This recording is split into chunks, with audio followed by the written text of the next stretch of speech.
जब भी हम अपने घर में बर्ड्स लेकर आते हैं, सबसे बड़ी ख्वाहिश हमारी यही होती है कि हम इनसे अंडे और बच्चे लें। और जब वो हमारे पास ब्रीडिंग कर देते हैं तो हम उनको कैल्शियम और विटामिन देते हैं ताकि अंडों में से बच्चे जल्दी निकल आए और जो बच्चे हैं वो जल्दी बड़े हो जाएं। इस वीडियो में मैं आपको 5 ब्रीडिंग स्पेशल पॉइंट बताने वाला हूं, जिन पर अमल करने के बाद आपके बर्ड अगर ब्रीड नहीं कर रहे तो वो जल्दी ब्रीड करना भी शुरू कर देंगे और साथ साथ आपको अच्छी प्रोग्रेस भी आएगी। जिनके बर्ड ब्रीड कर रहे हैं उनके लिए भी ये पॉइंट बहुत ज्यादा अहमियत के हामिल है। तो आपका ज्यादा टाइम वेस्ट नहीं करते, शुरू करते हैं आज की वीडियो। बर्ड से ब्रीड लेने के लिए उनकी एज का मुकम्मल होना बहुत ज्यादा जरूरी होता है। अगर उनकी एज मुकम्मल नहीं होगी तो वो ब्रीड कभी नहीं करते। जब आप मार्केट से बर्ड बाय करके लेकर आते हैं तो उनसे उनकी एज के मुतालिक जरूर पूछ लिया करें। अगर आपने लव बर्ड बाय किया है तो उसकी ब्रीडिंग एज तकरीबन 1 साल से लेकर 1.5 साल तक होती है और कोकटाइल की भी यही एज होती है, जबकि फिंचिस और बजीज की एज 6 माह तक होती है। अगर आप यंग बर्ड को ब्रीडिंग पे लगाएंगे तो पहल ब्रीड नहीं करते। अगर कोई बर्ड ब्रीड कर भी दे तो वो अंडे खराब कर देते हैं, जिसकी बिना पर आपका भी बहुत ज्यादा नुकसान होता है और बर्ड भी स्ट्रेस में आ जाता है। तो इसलिए हमारा पहला पॉइंट था, बर्ड्स की ब्रीडिंग एज जरूर मुकम्मल करें।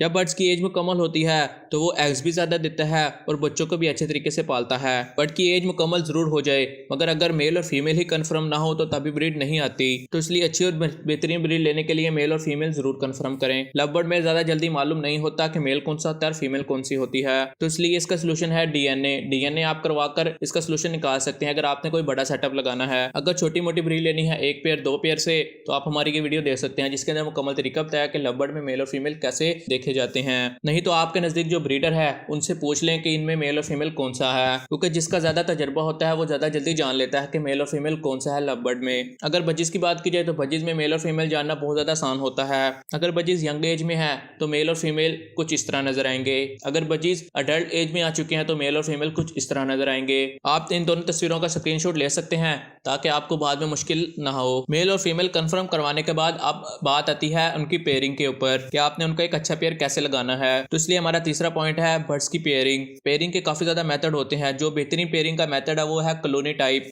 आप अगर ज्यादा बर्ड्स रखते हैं तो आपको चाहिए कि आप कॉलोनी में तमाम के तमाम बर्ड्स रख दें, तो जैसे ही उनकी एज मुकम्मल हो जाएगी वो ऑटोमेटिकली खुद ब खुद पेयरिंग लगाना शुरू कर देंगे। जिन बर्ड्स का आप देखें कि वो आपस में चोंच मिला रहे हैं या फिर फूड एक्सचेंज कर रहे हैं तो उन बर्ड्स को आप अलग अलग केज में ट्रांसफर करते रहें। इससे उनकी पेयरिंग भी खराब नहीं होगी और ब्रीड भी अच्छी करेंगे। मगर ब्रीडर बर्ड का जोड़ा लगाना थोड़ा सा मुश्किल होता है। उसका तरीकाकार यह है कि पहले तो आप उन्हें मेल और फीमेल को केज में रखें 1 हफ्ता या 2 हफ्ते और देखें कि उनका पेड़ लगा है कि नहीं। तकरीबन 60% चांसेस होते हैं कि उनका पेड़ लग जाता है। अगर उनका पेड़ ना लगे तो आपको चाहिए कि उस केज के 2 पोर्शन बना दे। एक पोर्शन के अंदर मेल को रख लें और दूसरे पोर्शन के अंदर फीमेल को रख लें और हफ्ते 2 हफ्ते जांचें उन्हें। तो आप देखेंगे कि हफ्ते या 2 हफ्ते के बाद उनका पेड़ अच्छा लग चुका होगा। मेल को आपने उस केज में रखना है जिसके अंदर आपने ब्रीडिंग लेनी है, यानी कि बुक्स लगाना है जिसके अंदर, और फीमेल को दूसरे केज के अंदर रखना है। हफ्ते 2 हफ्ते के बाद अगर आप फीमेल को मेल के केज में रखेंगे तो उनका जोड़ा अच्छे तरीके से लग चुका होगा।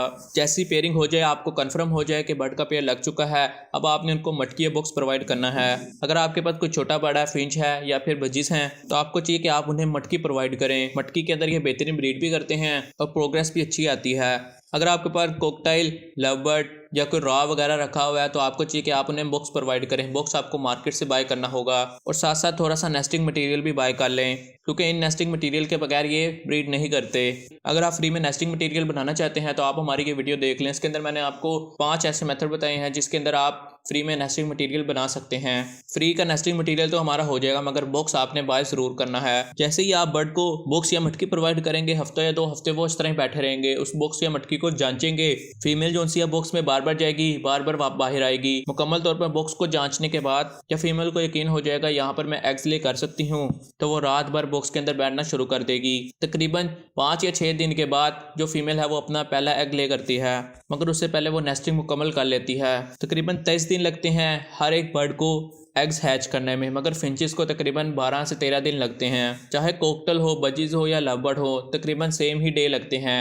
1 महीना लगातार आपने उनको कुछ भी नहीं करना। जब वो एग्स ले कर दें तो आपको चाहिए कि आपने उनको सॉफ्ट फूड दें और एग फूड प्रोवाइड करें। सॉफ्ट फूड बनाने का तरीका बहुत ज़्यादा आसान होता है। आपने उबली हुई गंदम लेनी है, उबले हुए काले चने लेने हैं और उबली हुई हरे मूंग की दाल लेनी है। आप अपने बर्ड के हिसाब से ले सकते हैं। तकरीबन एक बर्ड के लिए 1 चम्मच बहुत ज़्यादा होता है। तकरीबन 3 चम्मच आपको ये मिलेंगे और आपने रात भर इन तीनों चीज़ों को भिगो देना है और सुबह होते ही हल्की आंच पर उबाल लेना है। जब आप उबाल कर देंगे तो उनकी तसीर गर्म होगी। इनके अंदर भरपूर कैल्शियम और विटामिन पाए जाते हैं। जब बर्ड्स के कैल्शियम और विटामिन मुकम्मल होते हैं तभी वो अच्छी ब्रीडिंग करते हैं। ये आपको तभी प्रोवाइड कर देने चाहिए जब आपके बर्ड्स पेयरिंग लगाना शुरू कर दें। आप हफ्ते में 2 या 3 मरतबा सॉफ्ट फूड जरूर दें अगर सर्दियां हैं, और एग फूड भी ज़रूर दें। एग फूड बनाने का तरीका बहुत ज़्यादा आसान होता है। एक उबला हुआ अंडा लेना है और एक ब्रेड लेना है। इन दोनों को आपस में मैश कर लेना है अच्छे तरीके से। जब ये अच्छे तरीके से मैश हो जाते हैं आप अपने बर्ड्स को प्रोवाइड कर सकते हैं। सॉफ्ट फूड और एग फूड के अंदर सबसे बड़ा खतरा हमें ये आता है कि इसके अंदर फंगस जल्दी लगता है। इसलिए फंगस से बचने के लिए आपको चाहिए कि आप सिर्फ उतनी ही क्वांटिटी में बर्ड्स को प्रोवाइड करें जितना कि वो खा लें। जैसे ही बर्ड्स खा लें बाकी का जो मटेरियल है वो वेस्ट कर दें, नहीं तो आपके बर्ड बीमार भी हो सकते हैं। वो ब्रीडिंग के बजाय एक्सपायर ही हो जाएंगे। अगर सर्दी ज़्यादा है तो आपको चाहिए कि हीटर का इस्तेमाल करें। अब हीटर के इस्तेमाल से आपके जो बर्ड्स हैं वो कैसे ब्रीडिंग करेंगे, किस टेम्परेचर पे रखना है हीटर को, और हीटर किस तरह का होना चाहिए कि बर्ड्स सांस भी ले लें, कि हीटर की वजह से बर्ड्स मर तो नहीं जाएंगे। तो इसके लिए आपको राइट वाली वीडियो देखनी पड़ेगी। तो दोस्तों अभी के लिए अपने भाई राना चैनल से आपको दे इजाज़त, मिलते हैं एक नेक्स्ट वीडियो में। तब तक के लिए अल्लाह हाफिज़ व निगहबान।